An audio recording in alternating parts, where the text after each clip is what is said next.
Oke, salam, selamat malam Bapak Ibu semuanya, murid Tuhan Yesus malam hari ini. Sebelum kita mulai, katakan Yesus baik dulu. Yesus baik. Mari kita satukan hati untuk kita sama-sama belajar dalam Bible Study malam hari ini. Bila kiranya malam hari ini Roh Kudus mengurapi kami semuanya dan memberikan hikmat pengertian bagi kami. Bapa di surga, kami mengucap syukur buat kesempatan malam hari ini, buat kasih setia dan anugerah-Mu ya Tuhan yang begitu besar, yang melampaui segala akal, yang telah memelihara setiap kehidupan kami sampai hari ini. Kau sungguh baik, sangat baik, dan teramat baik.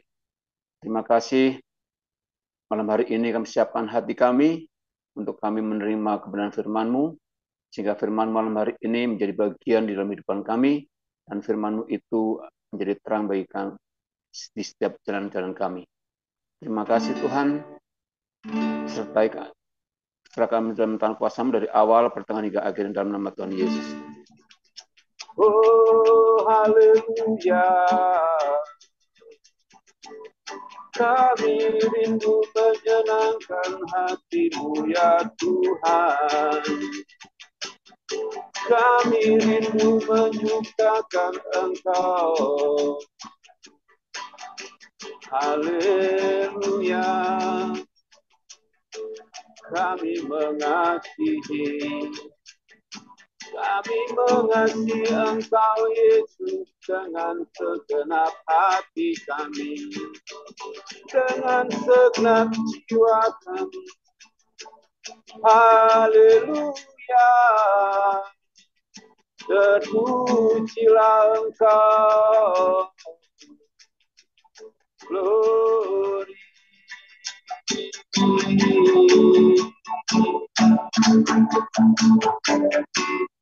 Haleluya. Terpujilah Engkau Tuhan. Terima kasih buat kebaikan-Mu. Terima kasih buat kasih setia-Mu. Dialah kebahagiaan kami, kebenaran-Mu Tuhan. Malam hari ini kami buka hati untuk firman-Mu. Dialah firman-Mu bekerja di dalam kami. Firman-Mu menguduskan kami. Firman-Mu ya Yesus.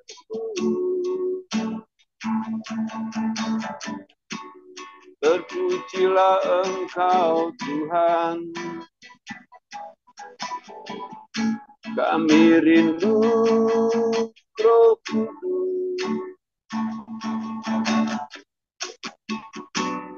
Terima kasih. Haleluya. Glory. Glory, haleluya. Haleluya. Kau baik. Kau sungguh baik dan sangat baik. Kasih setia-Mu dan anugerah-Mu yang tiada pernah berkesudahan di sepanjang hidup kami. Terima kasih Yesus.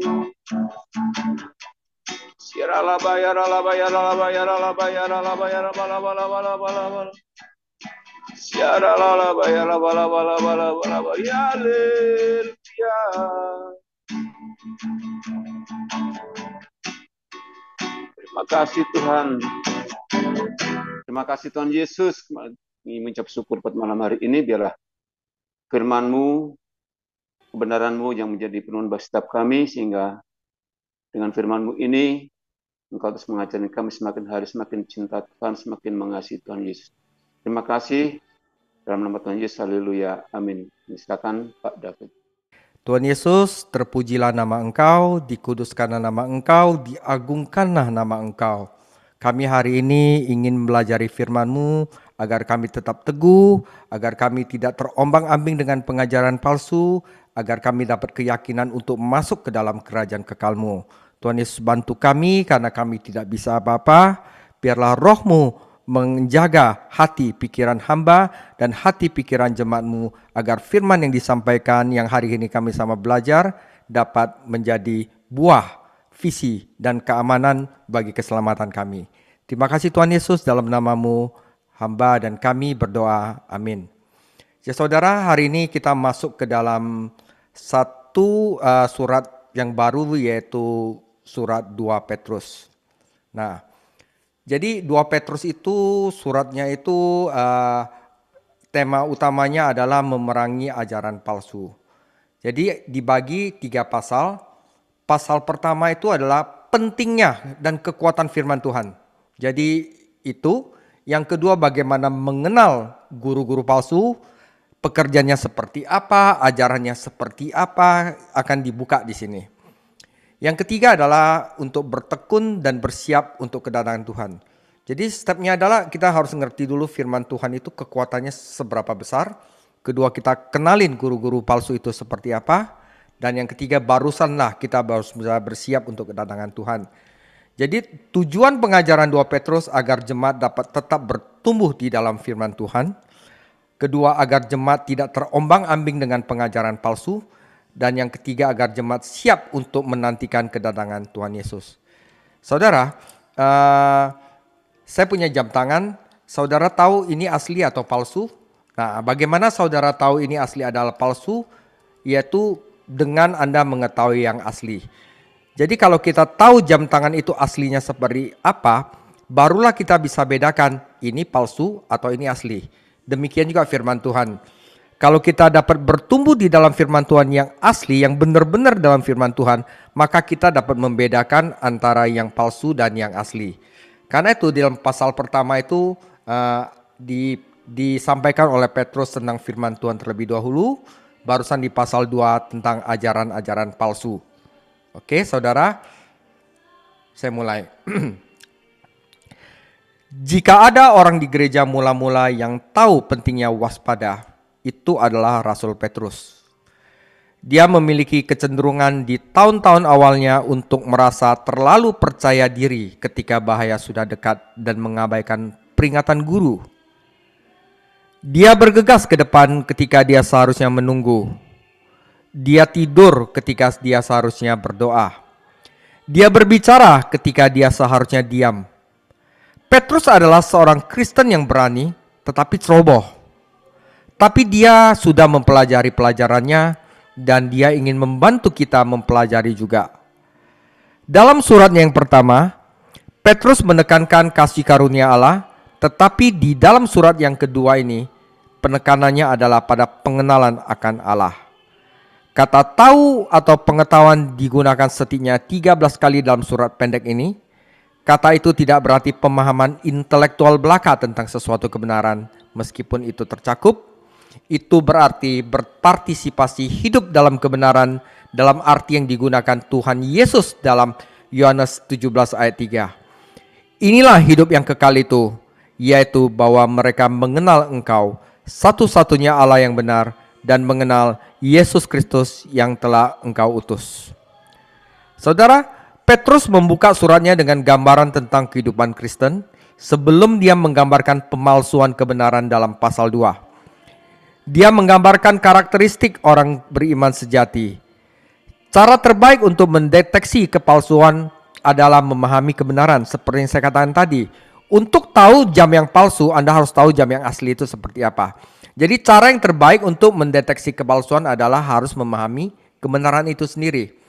Nah, di sini Petrus membuat 3 penegasan penting terhadap kehidupan Kristen yang sejati. Saudara, 1, kehidupan Kristen dimulai dengan iman, ayat 1-4. Iman itu harus menghasilkan pertumbuhan spiritual. Dan pertumbuhan spiritual membawa hasil-hasil praktis. Kita baca Firman-Nya 2 Petrus 1 ayat 1 sampai 11. Dari Simon Petrus, hamba dan rasul Yesus Kristus, kepada mereka yang bersama-sama dengan kita memperoleh iman oleh karena keadilan Allah dan juru selamat kita, Yesus Kristus. Kasih karunia dan damai sejahtera melimpahi kamu oleh pengenalan akan Allah dan akan Yesus Tuhan kita. Karena kuasa ilahinya telah menganugerahkan kepada kita segala sesuatu yang berguna untuk hidup yang saleh, oleh pengenalan kita akan Dia yang telah memanggil kita oleh kuasanya yang mulia dan ajaib. Dengan jalan itu, yaitu dengan jalan pengenalan kita akan Dia, Ia telah menganugerahkan kepada kita janji-janji yang berharga dan yang sangat besar, supaya olehnya kamu boleh mengambil bagian dalam kodrat ilahi dan luput dari hawa nafsu duniawi yang membinasakan dunia. Justru karena itu kamu harus dengan sungguh-sungguh berusaha untuk menambahkan kepada imanmu kebajikan, kepada kebajikan pengetahuan, dan kepada pengetahuan penguasaan diri, kepada penguasaan diri ketekunan, dan kepada ketekunan kesalehan, dan kepada kesalehan kasih akan saudara-saudara, dan kepada kasih akan saudara-saudara kasih akan semua orang. Sebab apabila semuanya itu ada padamu dengan berlimpah-limpah, kamu akan dibuatnya menjadi giat dan berhasil dalam pengenalanmu akan Yesus Kristus Tuhan kita. Tetapi barang siapa yang tidak memiliki itu semua, ia menjadi buta dan picik karena ia lupa bahwa dosa-dosanya yang dahulu telah dihapuskan. Karena itu saudara-saudaraku, berusahalah sungguh-sungguh supaya panggilan dan pilihanmu makin teguh. Sebab jikalau kamu melakukannya, kamu tidak akan pernah tersandung. Dengan demikian, kepada kamu akan dikaruniakan hak penuh untuk memasuki kerajaan kekal, yaitu kerajaan Tuhan dan Juru Selamat kita, Yesus Kristus. Wah, keren saudara ya. Jadi pertama, kehidupan Kristen dimulai dengan iman. Petrus menyebutnya iman yang berharga. Jadi artinya apa saudara? Artinya kedudukan kita di hadapan Tuhan saat ini sama dengan kedudukan para rasul yang berabad-abad yang lalu. Jadi kedudukan kita sama rasul itu sama saudara. Mereka tidak memiliki keuntungan khusus dibanding kita hanya karena mereka mendapatkan hak istimewa untuk berjalan bersama Yesus Kristus, melihat Dia dengan mata kepala sendiri dan ikut serta dalam mujizatnya.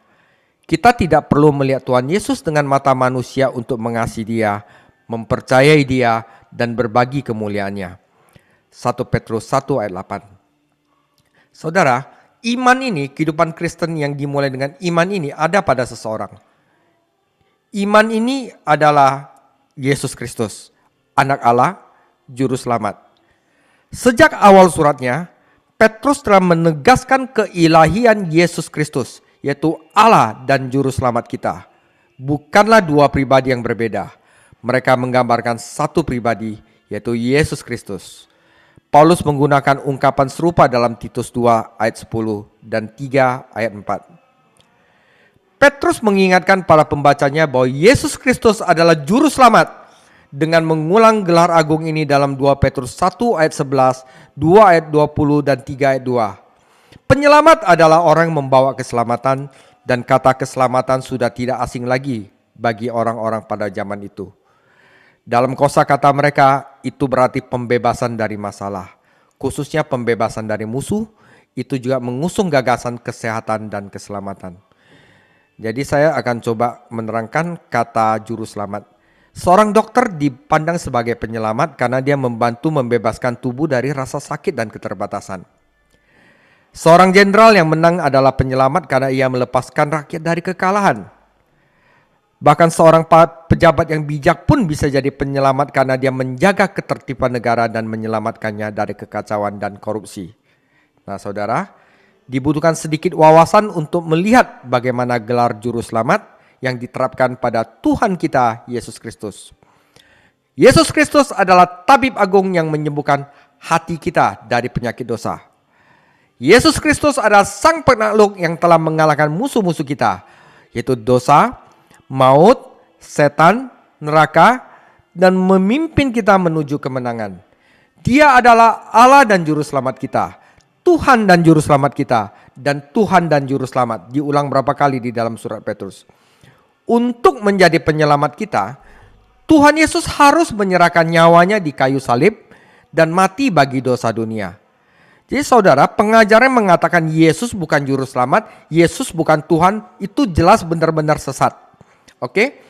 Tuhan kita, Yesus Kristus, memiliki 3 komoditas rohani yang tidak dapat diperoleh siapapun dari siapapun juga, yaitu kebenaran, kasih karunia, dan kedamaian.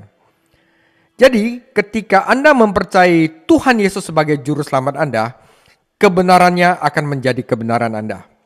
Dan Anda akan diberikan kedudukan yang benar di hadapan Allah. Kita tidak bisa menjadi benar tanpa kita mempercayai Tuhan Yesus sebagai Juru Selamat kita. Jadi setan seringkali menggagalkan orang untuk diselamatkan dengan mengatakan Tuhan Yesus bukan Juru Selamat. Kalau kita bilang Tuhan Yesus bukan Juru Selamat, kebenaran Tuhan Yesus itu tidak ada di dalam kita. Dan kita akan tersesat, saudara. Oleh karena itu di sini akan ditegaskan bahwa Yesus Kristus adalah Juru Selamat. Kita teguh di sini. Anda tidak akan pernah bisa mendapatkan kebenaran ini. Itu adalah pemberian Tuhan Yesus kepada orang-orang yang beriman, teguh, yang tidak terombang-ambing. Karena bukan karena perbuatan kebenaran yang kita lakukan, tetapi karena kemurahannya Ia menyelamatkan kita. Kasih karunia adalah kemurahan Tuhan kepada orang-orang yang tidak layak menerimanya. Tuhan dalam belas kasihannya tidak memberi apa yang pantas kita terima, yaitu penghukuman akhir. Dia belas kasihan. Dan Tuhan dalam kasih karunia memberi kita apa yang tidak pantas kita terima, keselamatan. Karena itu, Allah kita adalah sumber segala kasih karunia dan Dia menyalurkan kasih karunia itu kepada kita melalui Yesus Kristus. Hasil dari pengalaman ini adalah kedamaian, yaitu damai sejahtera dengan Allah. Faktanya, kasih karunia dan kedamaian Tuhan itu dilipat gandakan kepada kita ketika kita berjalan bersamanya dan percaya akan janji-janjinya. Saudara, yang kedua, iman ini melibatkan kuasa Allah. Kehidupan Kristen dimulai dengan iman yang menyelamatkan, yaitu iman kepada pribadi Yesus Kristus. Namun ketika Anda mengenal Yesus Kristus secara pribadi, Anda juga mengalami kuasa Allah. Dan kuasa ini yang membuat kita bisa hidup dalam kesalehan. Orang berdosa yang belum diselamatkan itu sudah mati. Dan hanya Yesus Kristus yang dapat membangkitkan dia dari kematian. Ketika Yesus membangkitkan Lazarus dari kematian, Dia berkata, "Lepaskanlah dia dan biarkanlah dia pergi. Singkirkanlah kain kafan." Saudara, ketika Anda dilahirkan di dalam keluarga Allah, melalui iman di dalam Yesus Kristus, Anda dilahirkan lengkap. Tuhan Yesus sudah memberi Anda semua yang Anda perlukan untuk kehidupan dan kesalehan. Tidak ada yang perlu ditambahkan dan kamu utuh di dalam Dia. Nah, saudara, di sini guru palsu menyatakan bahwa mereka memiliki doktrin khusus yang menambahkan sesuatu dalam kehidupan para pembaca surat Petrus. Namun Petrus tahu bahwa tidak ada yang perlu ditambahkan. Jadi seperti kita lahir fisik, saudara, sama seperti bayi normal yang dilahirkan dengan semua perlengkapan yang dibutuhkannya untuk hidup. Tangan ada, kaki ada, mulut ada, semuanya ada. Bayi itu hanya perlu bertumbuh.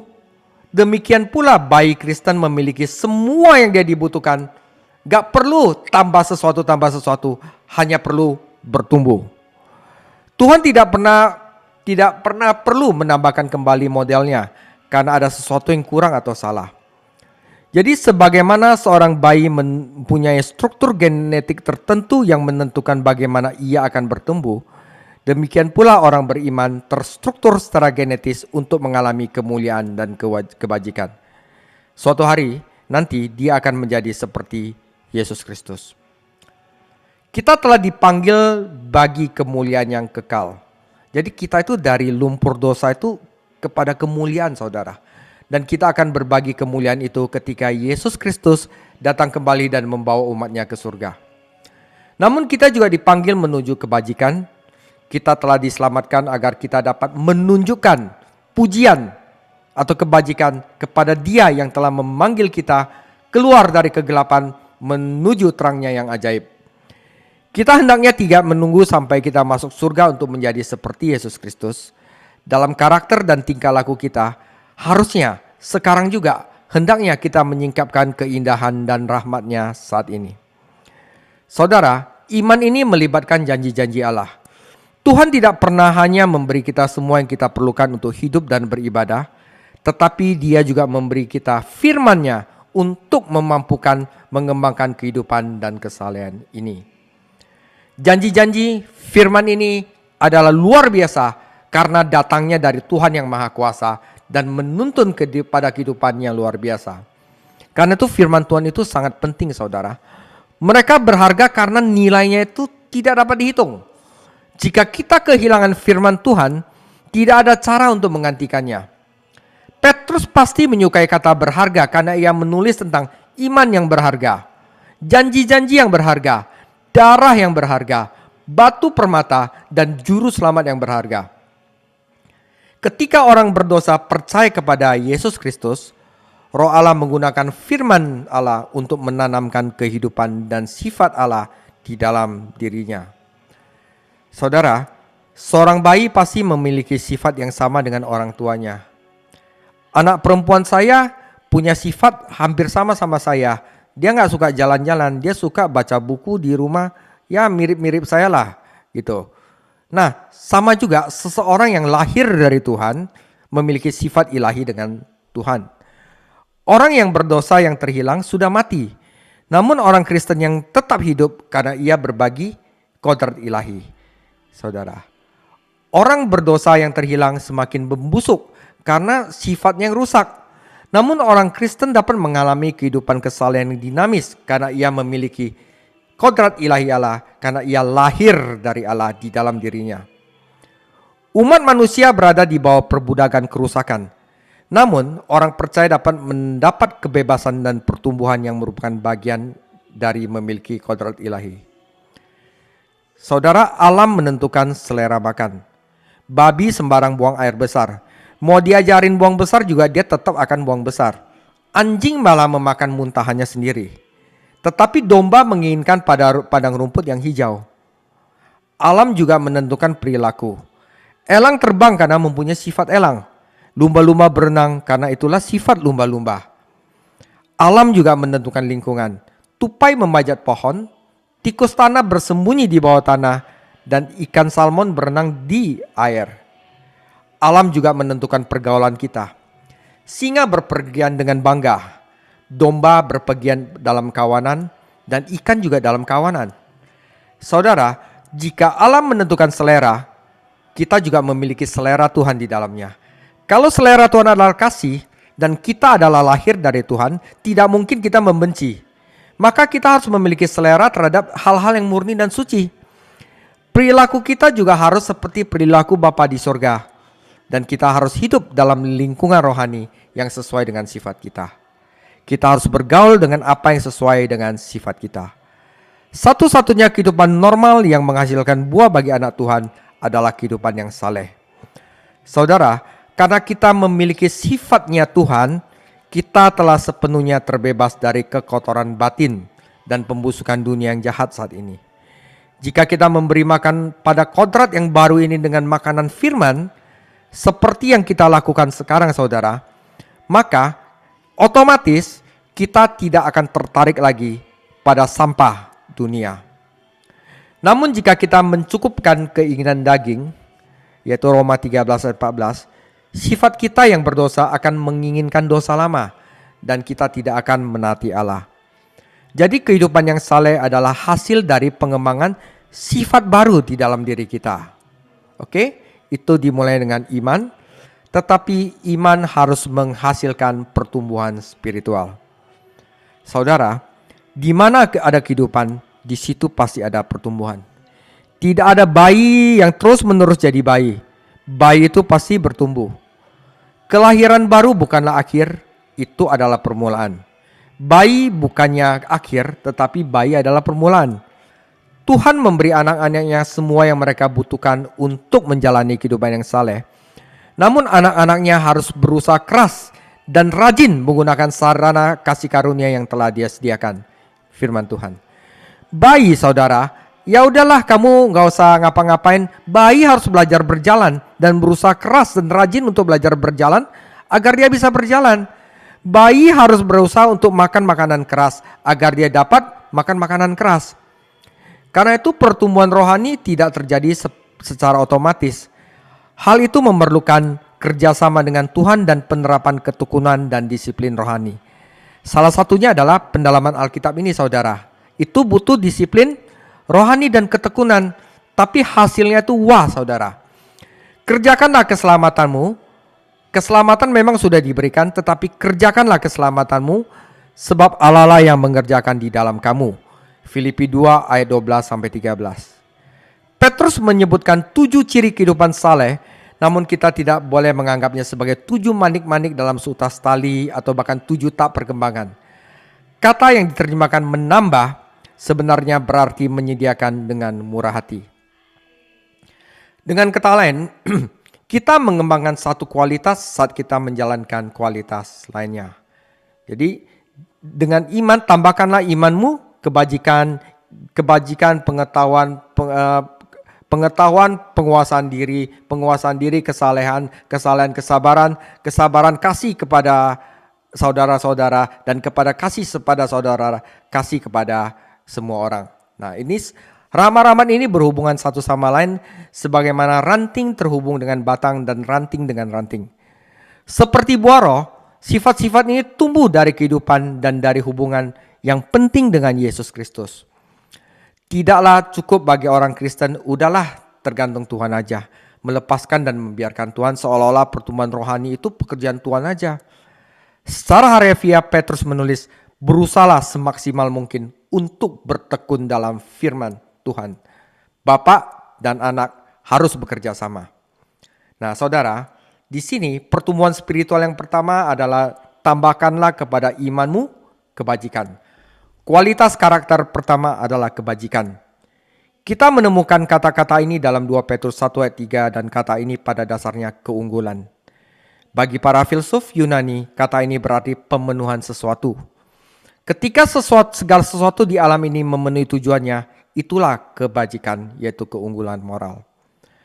Kata itu juga digunakan untuk menggambarkan kekuatan para dewa dalam melakukan tindakan heroik. Juga lahan yang subur yang menghasilkan tanaman yang sangat baik, karena lahan itu sudah memenuhi tujuannya.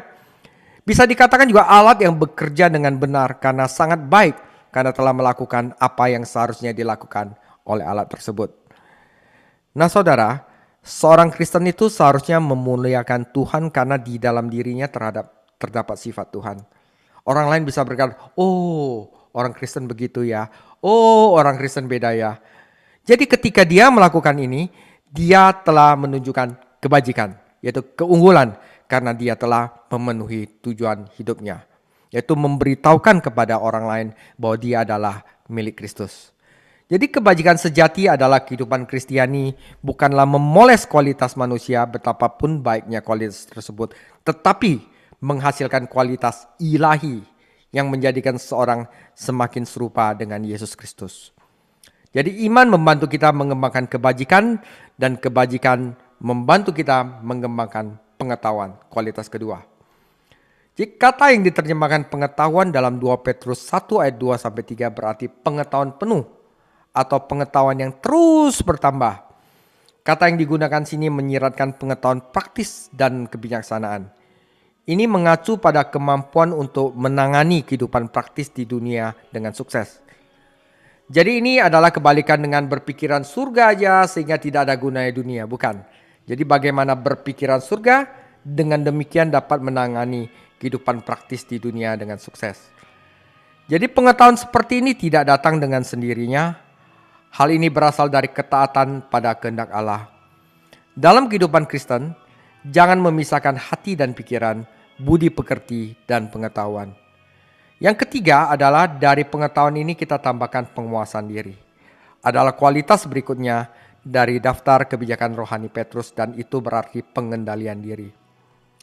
Amsal 16 ayat 32, orang yang sabar melebihi seorang pahlawan, orang yang menguasai dirinya melebihi orang yang berebut kota.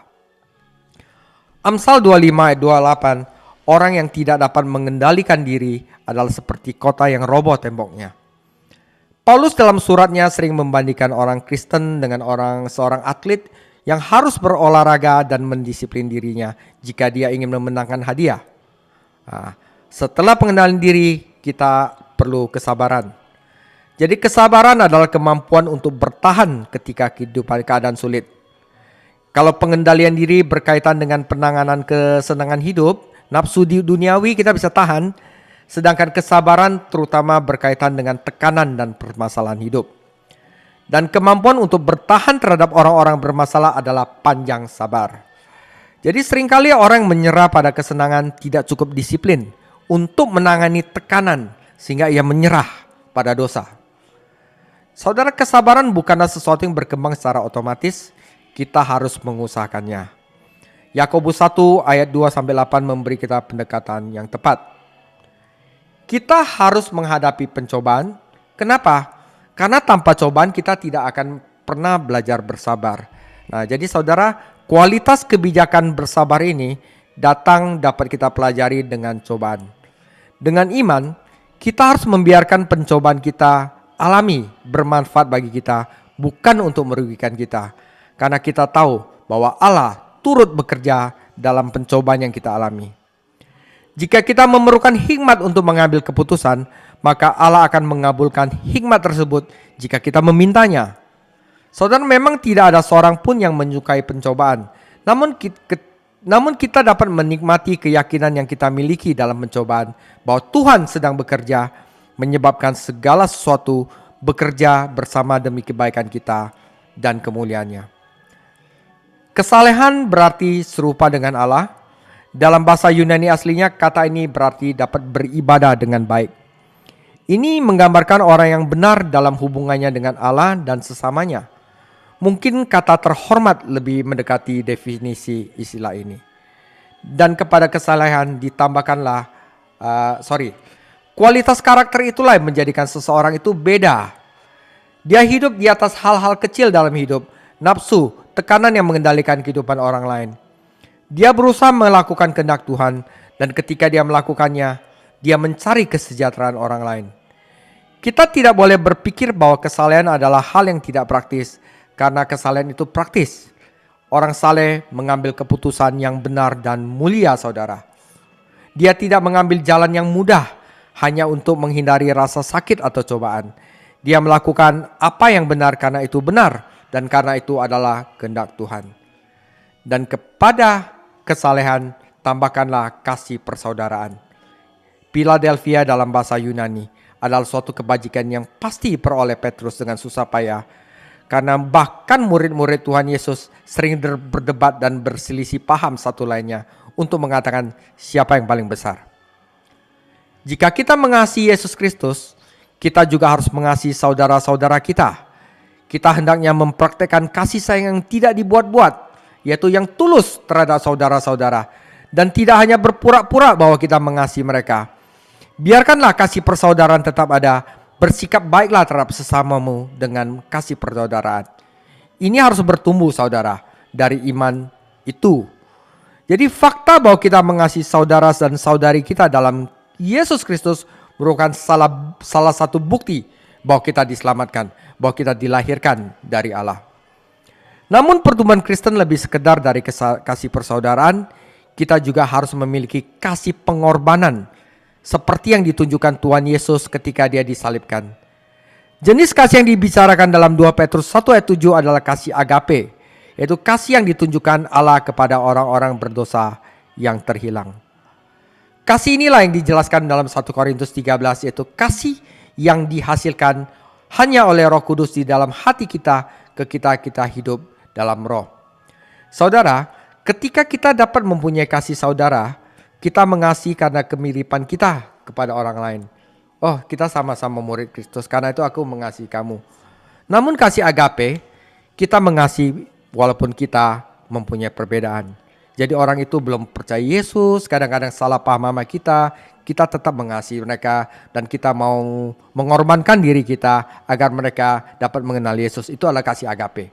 Itu kasih yang paling mulia, saudara.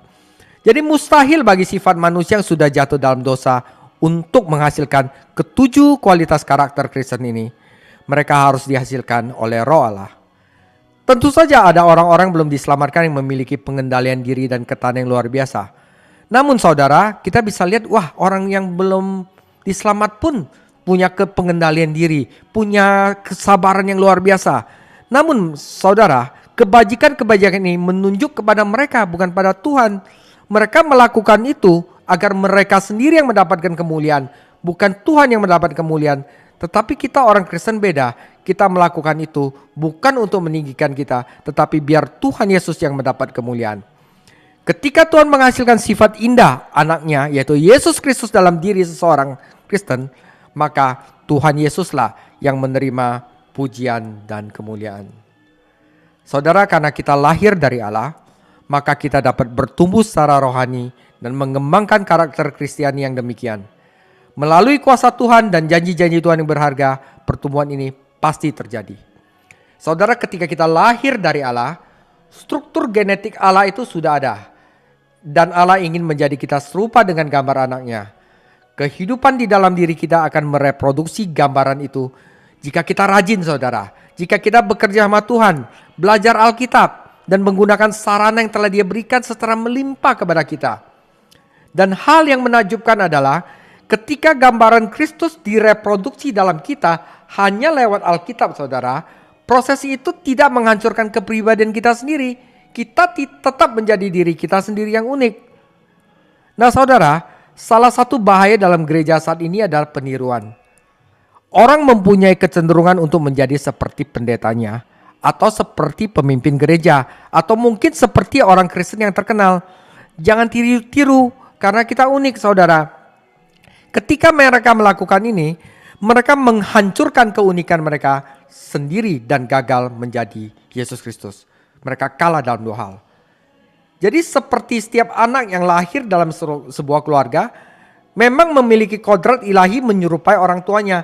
Namun mereka berbeda, mereka unik. Ya, demikian pula setiap anak dalam keluarga Allah semakin menyerupai Yesus Kristus. Yes, namun berbeda, mereka unik. Karena apa? Orang tua tidak menduplikasi dirinya mereka sendiri agar anaknya itu sama persis bagi mereka. Mereka mereproduksi diri mereka sendiri, dan orang yang tua yang bijaksana membiarkan anak-anak mereka menjadi diri mereka sendiri karena mereka unik di hadapan Tuhan. Jadi kita nggak usah tiru-tiru orang lain. Seperti saya, saudara, saya tidak tiru khotbahnya, cara khotbahnya orang lain. Saya adalah saya, cara saya ngajar adalah begini, dan memang itu yang diberikan kepada Tuhan, dan saya akan tetap menjadi diri saya sendiri. Begitu, saudara. Dan yang terakhir, pertama, iman akan membawa kepada pertumbuhan spiritual, dan pertumbuhan spiritual akan membawa kepada hasil praktis. Saudara, bagaimana orang percaya bisa yakin bahwa dirinya itu bertumbuh secara rohani?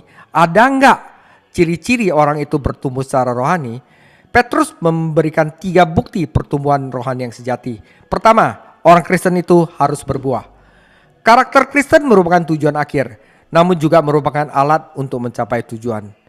Semakin kita menjadi seperti Tuhan Yesus, semakin Roh dapat menggunakan kita dalam kesaksian dan pengalaman. Orang Kristen percaya yang tidak bertumbuh adalah orang yang menganggur atau mandul. Mandul itu tidak berbuah, saudara, dan tidak menghasilkan buah. Kenapa? Pengetahuannya tentang Yesus Kristus tidak menghasilkan apapun yang praktis dalam hidupnya. Kata yang diterjemahkan mandul atau menganggur juga berarti tidak efektif. Orang yang gagal bertumbuh biasanya gagal dalam segala hal lainnya. Saudara, beberapa orang Kristen yang paling efektif yang saya pernah kenal. Jadi orang yang saya lihat, orang yang efektif yang pernah saya kenal adalah orang-orang yang bertumbuh dalam pengenalannya akan Tuhan. Yaitu dengan belajar Alkitab ini, saudara, pasti efektif. Dan Tuhan akan menggunakan mereka dengan cara yang luar biasa. Memang butuh ketekunan, ya. Mengapa? Karena orang yang belajar Alkitab, karena mereka menjadi semakin serupa dengan Yesus Kristus. Mereka mempunyai karakter dan tingkah laku yang diberkati oleh Tuhan sendiri. Mereka berbuah karena mereka setia. Mereka efektif karena mereka bertumbuh dalam pengenalan akan Tuhan Yesus.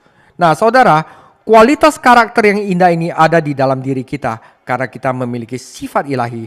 Tetapi kita harus mengolahnya agar bertambah dan menghasilkan buah dan melalui hidup kita. Kedua, hasil praktisnya adalah mata kita tercelik, yaitu visi. Ahli gizi memberitahu kita bahwa pola makan tertentu saja dapat mempengaruhi penglihatan. Ya, likopen, ya semacam kayak gitu saudara. Dan hal itu terutama berlaku juga di bidang spiritual. Orang yang belum diselamatkan berada dalam kegelapan karena setan telah membutakan pikirannya. Kalau di dalam 2 Korintus dikatakan dibutakan oleh ilah-ilah zaman ini. Seorang harus dilahirkan kembali sebelum matanya dibuka dan dia dapat melihat kerajaan Allah.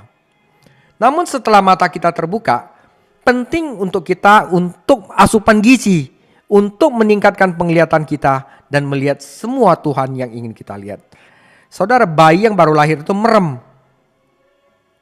Tapi bayi itu harus belajar melihat, ya kan? Dengan apa? Asupan gizi. Nah, asupan gizi spiritual kita adalah firman Tuhan. Ungkapan tidak dapat melihat jauh merupakan terjemahan dari kata rabun dekat. Ini adalah gambaran seseorang yang menutup atau menyipitkan matanya, tidak dapat melihat dari kejauhan. Ada beberapa orang Kristen yang hanya melihat gerejanya sendiri, namun gagal melihat kehebatan keluarga Tuhan di seluruh dunia. Beberapa orang percaya melihat kebutuhan di rumah mereka, tetapi tidak memiliki visi akan dunia yang terhilang. Mereka itu egois. Seorang bertanya kepada Philip Brooks apa yang dia lakukan untuk menghidupkan kembali gereja yang mati, dan dia menjawab, "Saya akan menyampaikan khotbah misionaris dan melihat dalam konteks kerajaan surga secara global." Saudara, di luar sana banyak orang-orang belum diselamatkan. Saya dan Pak Kelvin juga ada masuk ke dalam suatu perkumpulan di mana saya lihat banyak orang belum diselamatkan. Saya sudah mulai menginjil, saudara. Kita harus lihat dunia itu dalam konteks kerajaan surga. Yesus menasihati murid-muridnya, "Lihatlah sekelilingmu dan pandanglah ladang-ladang yang sudah menguning dan matang untuk dituai." Beberapa jemaat saat ini adalah seperti gereja di Laodikia. Mereka bangga bahwa mereka kaya dan berlimpah harta benda dan tidak kekurangan apa-apa, dan tidak menyadari bahwa mereka melarat, sengsara, miskin, dan buta dan telanjang. Wahyu 3 ayat 17. Adalah sebuah tragedi jika kita rabun jauh secara rohani. Namun yang lebih tragis adalah menjadi buta, saudara. Jika kita melupakan apa yang telah Yesus lakukan bagi kita, kita tidak akan bersemangat untuk membagikan Yesus Kristus kepada orang lain. Melalui darah Yesus Kristus kita telah disucikan dan diampuni. Tuhan Yesus telah membuka mata kita. Jangan lupakan apa yang telah Dia lakukan. Sebaliknya mari kita tumbuhkan rasa syukur di dalam hati kita dan mempertajam visi rohani kita. Saudara, hidup ini terlalu singkat dan kebutuhan dunia terlalu besar sehingga umat Tuhan tidak bisa berjalan dengan mata tertutup, saudara. Ya, saya dengan Bro Eko udah 5 tahun, 6 tahun untuk membagikan firman Tuhan di dalam YouTube, saudara.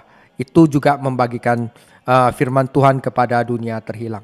Biarkanlah Tuhan yang memanennya gitu, ya. Dan pertumbuhan spiritual hasil praktis itu adalah keamanan. Kita tahu bahwa kita akan masuk surga, mempunyai keamanan bahwa kita mempunyai hak penuh untuk masuk kerajaan surga. Wah, itu kita mati gak takut, saudara, karena kita aman. Jika Anda berjalan dengan mata tertutup, Anda akan tersandung. Namun orang Kristen yang bertumbuh berjalan dengan keyakinan karena dia tahu dia sudah aman di dalam Kristus. Bukan pengakuan iman kita yang menjamin keselamatan kita. Kemajuan pertumbuhan kita lah di dalam iman yang memberikan kepastian itu. Orang yang mengaku sebagai anak Tuhan, tetapi karakter, tingkah lakunya tidak ada menunjukkan pertumbuhan rohani, berarti menipu dirinya sendiri dan akan menuju dalam penghakiman. Banyak berkata banyak yang dipanggil tapi sedikit yang dipilih. Petrus menunjukkan bahwa panggilan dan pemilihan harus berjalan bersamaan. Allah yang sama yang telah memilih umatnya juga menetapkan cara untuk memanggil mereka. Keduanya harus berjalan seiring seperti yang ditulis oleh Rasul Paulus kepada jemaat di Tesalonika. Allah sejak semula telah memilih kamu untuk diselamatkan dan olehnya Ia memanggil kamu melalui Injil yang kita berikan. Kita tidak mengorbankan pemilihan kepada orang-orang belum diselamatkan. Kita memberitakan Injil. Namun Allah akan menggunakan Injil itu untuk memanggil orang-orang berdosa untuk bertobat. Dan kemudian orang-orang berdosa itu mengetahui bahwa mereka dipilih oleh Allah. Petrus juga menekan bahwa pemilihan bukan alasan untuk ketidakdewasaan rohani dan kurangnya usaha dalam kehidupan Kristen. Beberapa orang beriman mengatakan, apa yang terjadi, itulah yang terjadi. Tidak ada yang bisa lakukan. Tidak, saudara. Tuhan Yesus tidak membuat orang Kristen itu jadi menganggur. Petrus menasihati kita untuk rajin, saudara. Oleh sebab itu saya rajin, saudara. Artinya berusaha semaksimal mungkin. Ia menggunakan kata kerja yang sama dalam 2 Petrus 1 ayat 5. Memang benar bahwa Allah harus bekerja di dalam kita sebelum kita dapat melakukan sesuatu. Namun juga benar bahwa kita harus rela melakukan hal yang sama. Tuhan bekerja dan kita harus bekerja sama dengannya. Pemilihan ilahi tidak boleh menjadi alasan bagi kemalasan manusia. Ya, orang Kristen yang malas itu orang Kristen yang tidak bertumbuh, saudara. Orang Kristen yang yakin akan pemilihan dan panggilannya tidak akan pernah tersandung, tetapi akan membuktikan melalui kehidupan yang konsisten bahwa ia benar-benar anak Allah.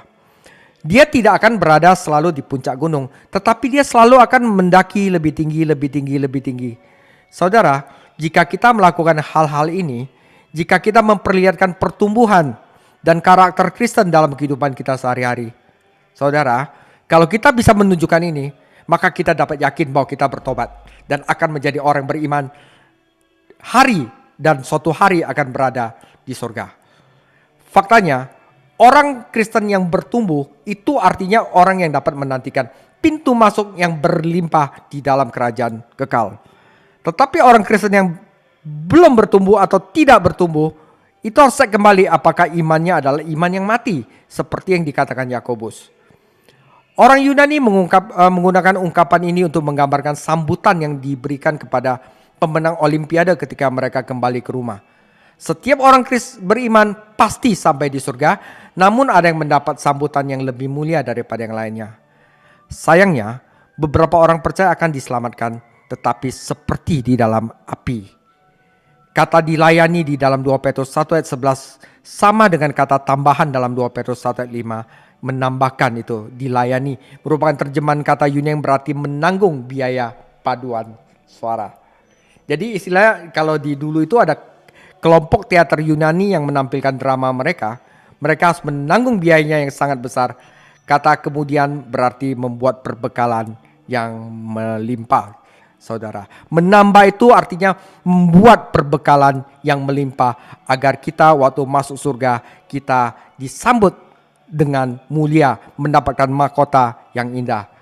Jika kita memberikan hati yang melimpah untuk bertumbuh secara rohani, bertumbuh dalam pengenalan kita akan firman Tuhan, maka Tuhan juga akan memberikan berkat yang melimpah untuk kita ketika kita masuk surga, saudara.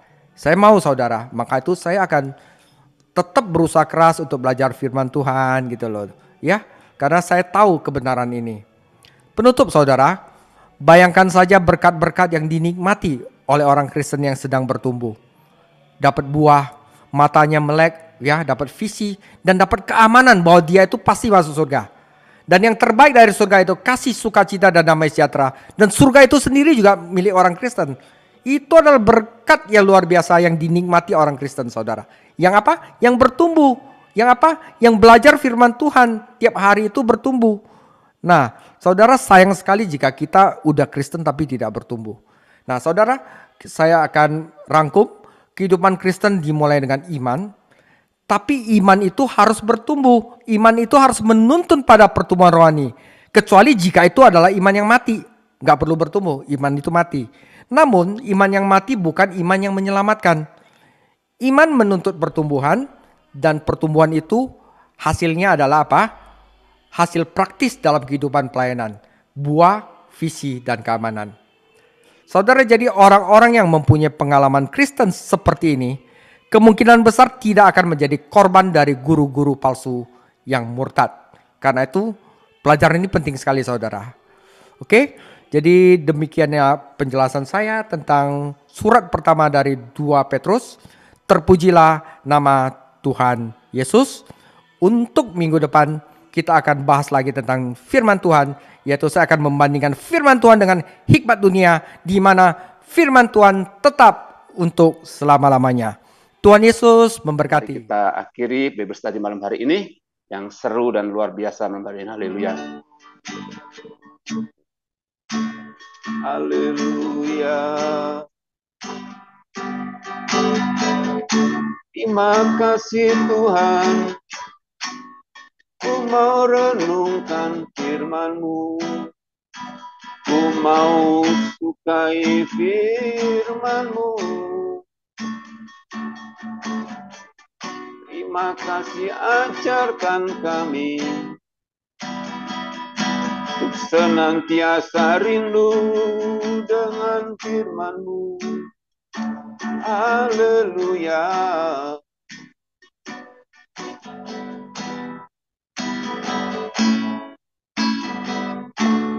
Terima kasih Bapa di surga, kami mengucap syukur buat malam hari ini, buat pembelajaran kami dalam Bible Study malam hari ini. Biarlah firman-Mu Tuhan menjadi bagian dalam kehidupan kami.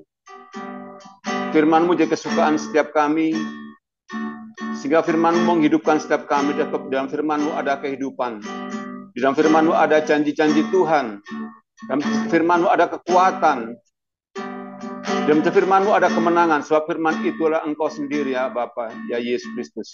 Terima kasih, kami ucap syukur, berkati setiap kami yang ada dalam kelas Bible Study malam hari ini, maupun Pak David, berkati kami semuanya malam hari ini dengan kesehatan dan kekuatan yang luar biasa, sehingga firman bekerja dalam hati, jiwa, dan pikiran setiap kami. Firman-Mu terus memurnikan setiap hati kami. Firman-Mu terus memulihkan, memberikan setiap kasih yang luar biasa dalam kehidupan kami, Tuhan.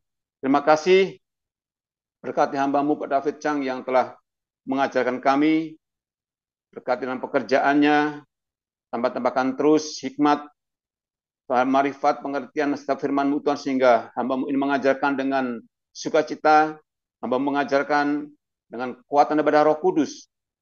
Juga berkati hamba-Mu di dalam pekerjaannya, dalam rumah tangganya.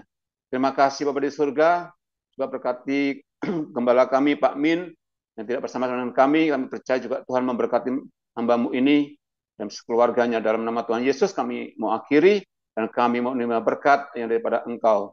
Silakan Pak David untuk berdoa. Mari kita angkat tangan, berkat datangnya dari Tuhan. Semoga Allah damai sejahtera menguduskan kami semuanya, dan semoga roh jiwa tubuh kami terpelihara sempurna dengan tidak bercacat pada kedatangan Tuhan Yesus kedua kalinya.